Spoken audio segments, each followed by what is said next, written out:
என்னோட யூடியூப் சேனலில் இருக்கிறதுக்கு ரொம்ப நன்றிப்பா. ஸோ இப்போது இந்த டிஎன்பிஎஸ்சி குரூப் 4க்கான ஸ்பெஷல் வீடியோ பார்க்குறதுக்கு முன்னாடி இந்த 2 விஷயத்தை மட்டும் பண்ணுறதுக்கு மறந்துடாதீங்க. அதில் ஃபஸ்ட்டு என்னென்னு பார்த்தீங்கன்னா என்னோட வாட்ஸ்அப் சேனல். ஸோ என்னோட வாட்ஸ்அப் சேனலை ஃபாலோ பண்ணிவிடுங்க. ஏன்னா என்ன வீடியோஸ் போட்டாலும் ஹோம்ஒர்க் கொஷின் அதே மாதிரி டெஸ்ட்டு போட்டதுக்கப்புறமா எல்லாமே அந்த வாட்ஸ்அப் சேனலில் அப்டேட் பண்ணிடுவேன். ஸோ அதனால் நீங்கள் குரூப் 4க்கு படிக்கிறவங்களா இருந்தீங்கன்னா டிஸ்கிரிப்ஷனில் என்னோடய வாட்ஸ்அப் சேனல் லிங்க் கொடுத்துருக்கேன். ஸோ மறந்துடாமல் அந்த வாட்ஸ்அப் சேனலை ஃபாலோ பண்ணிட்டீங்கன்னா என்னென்னலாம் நான் உங்களுக்கு மெட்டீரியல் கொடுக்குறேனோ அது எல்லாமே அங்கே வாட்ஸ்அப் சேனலில் வந்துடும். ரெண்டாவது முக்கியமான விஷயம் டெஸ்ட் சீரீஸ். ஸோ அந்த டெஸ்ட்டு எப்படி வாங்கணும், எங்கே போய் வாங்கணும், அது எல்லாமே நான் ஒரு தனி வீடியோவில் போட்டிருக்கேன். ஸோ மறந்துடாமல் அந்த வீடியோவை பாருங்கள், மேலேயும் நான் லிங்க் தரேன். ஸோ அந்த வீடியோவில் கம்ப்ளீட்டாக சொல்லியிருந்தேன். டெஸ்ட்டு தான் ரொம்ப முக்கியம். ஏன்னா 60 கொஷனில் 20 கொஷின் உங்களுக்கு சொல்லி கொடுத்துருவேன். 20 question homework, last 20 question test. அந்த டெஸ்ட்டு எத்தனை வாட்டி வேணாலும் நீங்கள் எழுதிட்டே இருக்கலாம் 6 மாதம் வரைக்கும். அதனால் மறந்துடாமல் அதை வாங்கிடுங்க. ஸோ இந்த 2 விஷயத்தை பண்ணிட்டீங்கன்னு சொன்னால் என்னோடய வீடியோஸ் எல்லாமே பாருங்கள், உங்களுக்கு ரொம்ப யூஸ்ஃபுல்லாக இருக்கும். ஸோ இப்போது குரூப் 4க்கான மென்டல் எபிலிட்டி மேக்ஸ் வீடியோஸை ஸ்டார்ட் பண்ணலாம். சரிப்பா, இப்போது இந்த 25வது வீடியோவில் டிஎன்பிஎஸ்சி குரூப் 4 எக்ஸாமுக்கான வீடியோவில் நம்ம பார்க்க போகிற டாபிக் என்னன்னு பார்த்தீங்கன்னா டைம் அண்ட் டிஸ்டன்ஸ். சரிங்களா? ஸோ இப்போ இந்த டாபிக் எடுத்துக்கிட்டோன்னா இப்போ டிஎன்பிஎஸ்சியோட பழைய வருஷத்தோட கொஷின் பேப்பர்ஸ்லாம் நம்ம எடுத்து பார்த்தோம் அப்படின்னா எல்லா வருஷத்துலையுமே இந்த கொஷின் கேட்டிருக்காங்களா அப்படின்னு கேட்டால் இல்லைப்பா. எல்லா வருஷத்துலையும் டைம் அண்ட் டிஸ்டன்ஸ் கொஷின் கேட்கல. சில வருஷத்தில் இருக்குது, சில வருஷத்தில் இல்லை. நம்மளோட ஸ்கூல் புக்ஸ் இருக்கும்ல, சமச்சீர் கல்வி புக்ஸு, எஸ்எஸ்எல்சி வரைக்கும், அதாவது 10th ஸ்டாண்டர்ட் வரைக்கும் இருக்கிற நம்ம புக்ஸ் எல்லாம் எடுத்து பார்த்தோன்னா டைம் அண்ட் டிஸ்டன்ஸுன்னு தனியாகவோ எந்த இடத்துலையோ நிறைய கொஷின்ஸ் கிடையாது. இப்போ நீங்கள் பர்சன்டேஜ் எடுத்துக்கிட்டீங்க அப்படின்னா பர்சன்டேஜ்னு ஒரு டாபிக் இருக்குது. 7th ஸ்டாண்டர்டில் நினைக்கிறேன், 7th ஸ்டாண்டர்டில் 8th ஸ்டாண்டர்டில் கூட இருக்கும். ஸோ நம்பர் சிஸ்டம் இருக்கும் 8th ஸ்டாண்டர்டில். அதில் எடுத்து பார்த்தீங்கன்னா ஒரு சில கொஷின் டிஸ்டன்ஸை வச்சுருக்கும். 7th ஸ்டாண்டர்ட் புக் எடுத்து பார்த்தீங்கன்னா 3rd டேர்மில் ஒரு எக்ஸசைஸ், ஃபஸ்ட் எக்ஸசைஸ்ன்னு நினைக்கிறேன் 1.5, அதில் பார்த்தீங்கன்னா ஒரு 2-3 கொஷின் டைம் அண்ட் டிஸ்டன்ஸில் இருக்கும். ஸோ அதனால் நிறையா உங்கள் புக்ஸில் சிலபஸ் கிடையாது, நம்ம எக்ஸாம்ஸ்லேயும் அவங்க ரொம்ப கேட்கல. பட் இருந்தாலும் ஒரு சில வருஷத்தில் இந்த கொஷின் கேட்டிருக்கிறனால இந்த டாபிக் நம்ம படிக்கிறோம். ஓகேவா? இந்த வீடியோவும் சரி, அடுத்த வீடியோவும் சரி டைம் அண்ட் டிஸ்டன்ஸ் தான் இருக்கும். இந்த வீடியோவில் டைம் அண்ட் டிஸ்டன்ஸில் நிறைய நீங்கள் ஆரம்பத்தில் படிக்க வேண்டிய விஷயங்கள் நிறையா இருக்குது. சம்மை சால்வ் பண்ணுறது ரொம்ப ஈஸிப்பா. டைம் அண்ட் டிஸ்டன்ஸில் டிஎன்பிஎஸ்சிக்கு ஈஸி. ஓகேவா? ஒன்றும் பெரிய லெவலெலாம் அவங்க கொஷின்ஸ் கேட்கல. ஆனால் அந்த கொஷினை போடுறதுக்கு முன்னாடி ஒரு சில விஷயத்தை நீங்கள் டைம் அண்ட் டிஸ்டன்ஸில் படிக்கணும். ஃபார்முலா எடுத்துக்கிட்டிங்கன்னா ஃபார்முலாவே கிடையாது. ஒரே ஒரு formula, speed equal to distance by time. அது ஃபார்முலான்னு நம்ம சொல்ல முடியாது. அது பொதுவான ஒரு இதுதான். ஸ்பீட் அப்படின்றத எதை வச்சு கால்குலேட் பண்ணுவோம் அப்படின்னு பார்த்தீங்கன்னா நம்ம போகிற தூரம் எவ்வளோ நேரம் ஆச்சு. ஸோ அதுதான் அவங்க ஃபார்முலாவாக சொல்லுவாங்க. ஸ்பீடு அப்படின்றது distance by time, distance divided by time. இதுவே டைம் வேணும்னு வச்சுக்கோங்க, distance divided by speed. Distance வேணும்னு வச்சுக்கோங்க, ஸ்பீட் இன்டூ டைம். ஸோ இந்த ஒரு ஃபார்முலாவே அவங்க மாற்றி மற்ற மாதிரி வெவ்வேறு மாதிரியான ஃபார்முலாஸ் எல்லாமே எழுதுவாங்க. மற்ற ஃபார்முலாஸ் கூட இதிலிருந்து வந்தது தான். ஓகேவா? இப்போ டிஸ்டன்ஸ் வேணும் அப்படின்னா டைம் இந்த சைடு போயிடும், அப்போ ஸ்பீட் இன்டூ டைம். ஸோ ஓரளவுக்கு டைம் அண்ட் டிஸ்டன்ஸில் இருக்கிற எல்லா ஃபார்முலாவுமே இந்த ஒரு ஃபார்முலாவிலேருந்து தான் வந்திருக்கும். சரிங்களா? நம்ம ஸ்கூல்லையே சரி நிறைய விஷயத்தில் தப்பு பண்ணியிருப்போம். அதை நம்ம இப்போ மறந்துருக்கலாம். பட் அந்த டைமில் நம்ம நிறைய தப்பு பண்ண எந்தெந்த விஷயம் அப்படின்னு பார்த்தீங்கன்னா டிஸ்டன்ஸ். ஃபஸ்ட்டு டிஸ்டன்ஸ் எடுத்துக்கலாம். இப்போ டிஸ்டன்ஸ் அப்படின்னு எடுத்துக்கிட்டிங்கன்னா இந்த டிஸ்டன்ஸ்னால் தூரம். ஓகேவா? நம்மளே ஒரு காரில் போகிறோம், அது நம்ம எத்தனை கிலோமீட்டர்னு சொல்லுவோம். இந்த 1 கிலோமீட்டர் தான் இருக்குது, இத்தனை கிலோமீட்டர் தான் இருக்குது, மொத்தம் 8 கிலோமீட்டர் அப்படின்னு சொல்லுவோம். டிஸ்டன்ஸ் பார்த்தீங்கன்னா நம்மளோட எக்ஸாமில் கேட்குற கொஷின் 2 விதமாக இருக்கும். இப்போ ஒன்று கிலோமீட்டரில் இருக்கும், இல்லைனா வெறும் மீட்டரில் இருக்கும் கொஷின். கிலோமீட்டரில் இருந்துச்சு அப்படின்னு சொன்னால் இப்போ 8 கிலோமீட்டர் அப்படின்னு இருக்கும். அப்படின்னா என்ன அர்த்தம்? 8000 மீட்டர்னு கூட சொல்லலாம். 1 கிலோமீட்டர் அப்படின்றது 1000 மீட்டர். இப்போ 3000 மீட்டர் அப்படின்னு சொல்கிறாங்கன்னா அது 3 கிலோமீட்டர். ஓகேவா? 1000 மீட்டர் அப்படின்றது 1 கிலோமீட்டர்ப்பா. ஸோ அதனால் 1000 மீட்டர் அப்படின்னு கூட கொடுக்கலாம், இல்லைனா 1 கிலோமீட்டர்னு கூட கொடுக்கலாம். ஸோ அதனால் கொஷின் எடுத்துக்கிட்டோம் அப்படின்னா டிஸ்டன்ஸ் அப்படின்றது 1 கிலோமீட்டரில் இருக்கும், இல்லை மீட்டரில் இருக்கும். இதை தவிர வேறு ஏதாவது புதுசாக கேட்பாங்களா அப்படின்னா நம்ம புக்லேயும் கிடையாது. 12th ஸ்டாண்டர்ட் வரைக்குமே அந்த மாதிரியான ஒரு டிஃப்ரெண்ட்டான டிஸ்டன்ஸ் அவங்க கொடுக்கல. ஸோ அதனால் நம்ம இது 2 மட்டும் டிஸ்டன்ஸில் படித்து வச்சுக்கிட்டா போதும். ஓகேவா? அதே மாதிரி இப்போது நம்ம காராக இருக்கட்டும், வண்டியாக இருக்கட்டும், எதுவாக இருந்தாலுமே இப்படி போட்டிருப்பாங்க பார்த்தீங்களா, 50 கிலோமீட்டர் பர் ஹவர். இந்த வேகத்தில் நம்ம போகிறோம் அப்படின்னு சொல்லுவாங்க. நம்ம காரு 140 போகுது, 140 கிலோமீட்டர் பர் ஆர் அப்படின்னு இருக்கும். இது வந்து பர் ஆர். இதுக்கு போதும் அர்த்தம் என்ன அப்படின்னு பார்த்தீங்கன்னா, கிலோமீட்டரில் இருக்கலாம், இல்லை 50 மீட்டர் பர் செகண்ட். இப்போ கிலோமீட்டர்னு இருந்துச்சுன்னா இங்கே ஹவர்னு இருக்கும், மீட்டர்னு இருந்துச்சுன்னா இங்கே செகண்டுன்னு இருக்கும். ஃபஸ்ட்டு இதுக்கு அர்த்தம் என்னன்னு நம்மளுக்கு தெரியணும்ப்பா. 50 கிலோமீட்டர் பர் ஆர் அப்படின்னா 1 மணி நேரத்துக்கு இந்த வேகத்தில் நீங்கள் போனீங்கன்னா 50 கிலோமீட்டர் போகலான்னு அர்த்தம். அதுதான் அர்த்தம். ஓகேவா? இப்போ நீங்கள் 140 கிலோமீட்டர் வேகத்தில் போகிறீங்க அப்படின்னா என்ன அர்த்தம்? 140 கிலோமீட்டர் பர் ஆர் அப்படின்னா 1 மணி நேரத்துக்கு நீங்கள் போகிற தூரம் எவ்வளோவா இருக்கும்னா 140 கிலோமீட்டராக இருக்கும். 50 மீட்டர் பர் செகண்ட் அப்படின்னா 1 செகண்டுக்கு நீங்கள் 50 மீட்டர் போகிறீங்கன்னு அர்த்தம். அப்போ 2 செகண்டுக்கு எவ்வளோ? 100 மீட்டர். 3 செகண்டுக்கு எவ்வளோ? 150 மீட்டர். இங்கே 1 மணி நேரத்துக்கு நீங்கள் 50 கிலோமீட்டர் போகிறீங்கன்னா 2 மணி நேரத்துக்கு எவ்வளோ போவீங்க? 100 கிலோமீட்டர். 3 மணி நேரத்துக்கு எவ்வளோ போவீங்க? 150 கிலோமீட்டர். 4 மணி நேரத்துக்கு எவ்வளோ போவீங்க? 200 கிலோமீட்டர். எல்லாமே அந்த ஹவர்ஸ் படி நம்ம அடுத்தடுத்து கால்குலேட் பண்ணிட்டே வருவோம்ப்பா. ஓகேவா? ஆவரேஜ் ஸ்பீட் என்னன்னு கேட்பாங்க, ஆவரேஜ் டைம் என்னன்னு கேட்பாங்க. இந்த மாதிரியான கொஷின்ஸ் எல்லாமே இருக்குது. அதுக்கப்புறம் பார்த்தீங்கன்னா ஒரு கார் வந்து இங்கேருந்து இன்னொரு 8 கிலோமீட்டர் சம்திங் கொடுத்துருப்பாங்க. இங்கேருந்து இந்த 8 கிலோமீட்டர் போனால் எவ்வளோ நேரம் எடுக்கும், இந்த மாதிரியான கொஷின்ஸ் எல்லாமே கேட்பாங்க. அதே மாதிரி கன்வர்ஷனில் மினிட்ஸ் முக்கியம்ப்பா. இப்போது 1 நிமிஷம் அப்படின்றது நம்மளுக்கு தெரியும் 60 செகண்டு. கரெக்டாக? 1 மணி நேரம் 1 hour அப்படின்றது 60 மினிட். அதே மாதிரி 60 மினிட் 1 hour எடுத்துப்போமா? 1 hour. 1 ஹவருக்கு எவ்வளோ செகண்டுன்னு கேட்குறாங்கன்னு வச்சுக்கோங்க. 1 ஹவருக்கு எத்தனை செகண்டு? 1 நிமிஷத்துக்கு 60 செகண்டு. 1 மணி நேரம் அப்படின்னா 60 நிமிஷம். 60 × 60ன்றது 3600 செகண்டு. அதாவது 1 மணி நேரத்துக்கு. சரி, இதெல்லாம் பேசிக்கான டைமோட கன்வர்ஷன்ஸ்ப்பா. 1 நிமிஷம் அப்படின்னு சொன்னால் 60 செகண்டு. மினிட்டை செகண்டாகவும் செகண்டை மினிட்டாகவும் மாற்ற தெரியணும். இப்போ மினிட்டை வந்து நீங்கள் செகண்டாக மாற்றணும்னா இன்டூ 60, செகண்டை வந்து மினிட்டாக மாற்றணும்னா டிவைடட் பை 60. ஸோ இந்த மாதிரி விஷயங்கள் எல்லாமே நம்மளுக்கு தெரிஞ்சிருக்கணும். இது எல்லாமே எங்கே வரும் அப்படின்னு பார்த்தீங்கன்னா நம்மளுக்கு டைமில் வரும். ஓகேவா? அந்த டைம் இருக்குல்ல, இந்த டைமில் மோஸ்ட்டாக பார்த்தீங்கன்னா இந்த மினிட்டு இதெல்லாம் மாற்றுற மாதிரி இருக்கும். டிஸ்டன்ஸ் அப்படின்னு எடுத்துக்கிட்டிங்கன்னா இந்த கிலோமீட்டர் மீட்டர் தான் இருக்கும். அதே மாதிரி ஸ்பீடு அப்படின்னு எடுத்துக்கிட்டிங்கன்னா இந்த 2 ஸ்பீடு தான். ஓகே, ஒன்று கிலோமீட்டர் பர் ஆர், இல்லைன்னா மீட்டர் பர் செகண்ட். இதுக்கப்புறமா நம்ம டைம் அண்ட் டிஸ்டன்ஸில் புதுசாக படிக்க வேண்டிய விஷயம் அப்படின்னு எடுத்துக்கிட்டிங்கன்னு சொன்னால் ஒரு முக்கியமான விஷயம் ஒன்று இருக்குது. கிலோமீட்டர் பர் ஆரில் இருந்து மீட்டர் பர் செகண்டாக எப்படி மாற்றுறது, இது மட்டும் நம்ம புதுசாக இப்போ நீங்கள் படிக்கிற மாதிரி இருக்கும். இப்போ கிலோமீட்டர் பர் ஹவரில் இருக்குன்னு வச்சுக்கோங்க. இப்போ உதாரணத்துக்கு 90 கிலோமீட்டர் பர் ஹவர்னு இருக்குது. இதுக்கு அர்த்தம் என்னன்னு உங்களுக்கு தெரியும். 1 மணி நேரத்துக்கு நம்ம 90 கிலோமீட்டர் போவோம். இப்போது இது கிலோமீட்டர் பர் ஹவரில் இருக்குது, மீட்டர் பர் செகண்டாக மாற்றுங்க அப்படின்னு சொன்னாங்கன்னா இதை எதால் மல்டிப்ளை பண்ணணும்னு பார்த்தீங்கன்னா 5/18 மல்டிப்ளை பண்ணணும்ப்பா.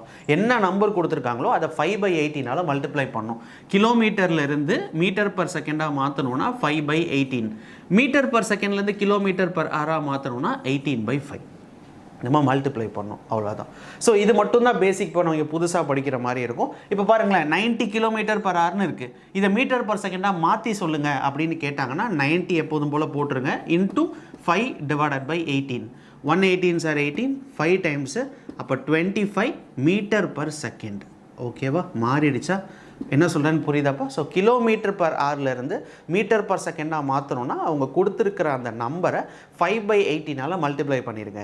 மீட்டர் பர் செகண்ட்லேருந்து கிலோமீட்டர் பர் ஹவராக மாற்றணும் அப்படின்னு சொன்னால் 18/5 மல்டிப்ளை பண்ணுங்கள். ஓகேவா? இது மட்டும்தான் ஒரு வேளை தெரியாமல் இருந்துருக்கலாம். இது மட்டும்தான் நம்ம இப்போ புதுசாக படிக்கிறோம். ஸோ இது வந்து ஒரு முக்கியமான விஷயம். இந்த ஸ்பீடை பொறுத்த வரைக்கும் நம்ம கன்வெர்ட் பண்ணுறதுக்கான ஒரு முக்கியமான இடம் இது. அப்புறமா இன்னும் ரொம்ப முக்கியமான ஒரே ஒரு இடம் இருக்குது. நம்ம ஸ்கூல்லேயும் சரி நிறைய இடத்துல நம்ம தப்பு பண்ணியிருப்போம். அதை இப்போது இப்படி இருக்குன்னு வச்சுக்கோங்களேன். இதை நான் அழிச்சிடுறேன்ப்பா, சரியா? ஏன்னா இது கொஞ்சம் முக்கியம். ஈஸியான கொஷின் கூட நம்ம கடைசி நேரத்தில் தப்பு பண்ணிடுவோம். இப்போ பார்த்தீங்கன்னா 3.25 hours அப்படின்னு இருக்குன்னு வச்சுக்கோங்க. இப்படி இருக்குது. ஓகேவா?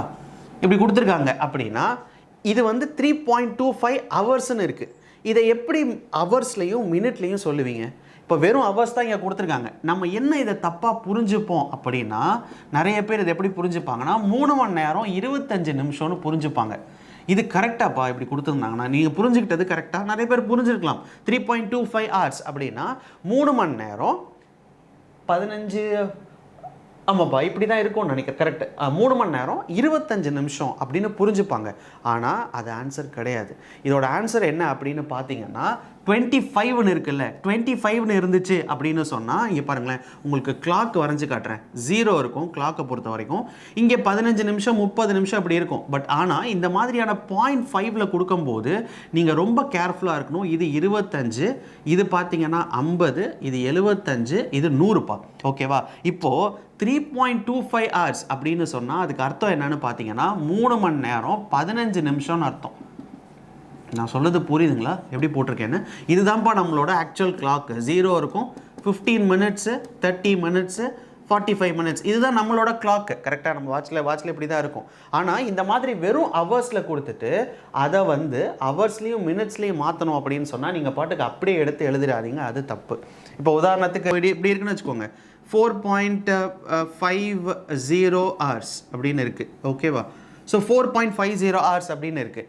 இப்போ வந்து நீங்கள் இதை என்னென்ன தப்பாக புரிஞ்சுக்கக்கூடாது அப்படின்னா 4 மணி நேரம் 50 நிமிஷம் போல் அப்படின்னு நீங்கள் இதை புரிஞ்சிக்கக்கூடாதுப்பா. ஏன்னா இது வந்து 0.50 hours மொத்தமாக ஹவர்ஸில் கொடுத்துருக்காங்க. அப்படின்னா என்ன அர்த்தம்னா இதை 4.5 மணி நேரம்னு சொல்லுவாங்கப்பா. 50ன்றதை அரை மணி நேரம்னு அர்த்தம். இப்போ இங்கே 50 நம்ம டைம் அண்ட் டிஸ்டன்ஸ், ஆனால் ஒரிஜினல் கிளாக்கில் இது 30. ஓகேவா? பாதி. ஸோ அப்போ இதை நீங்கள் எப்படி எழுதணும்னா 4 hours 30 minutesன்னு அர்த்தம்.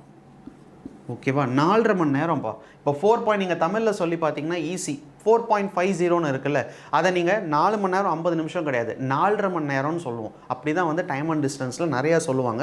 இது எப்படி இதை கன்வெர்ட் பண்ணுறது அப்படின்றதுக்கான மெத்தடும் இருக்குது. அவ்வளோ பெருசு நீங்கள் படிக்கணுமா அப்படின்னு கேட்டால் அதெல்லாம் தேவையில்லைப்பா. முடிஞ்ச வரைக்கும் நீங்கள் இதை 3 மட்டும் படித்து வச்சுட்டா போதும்.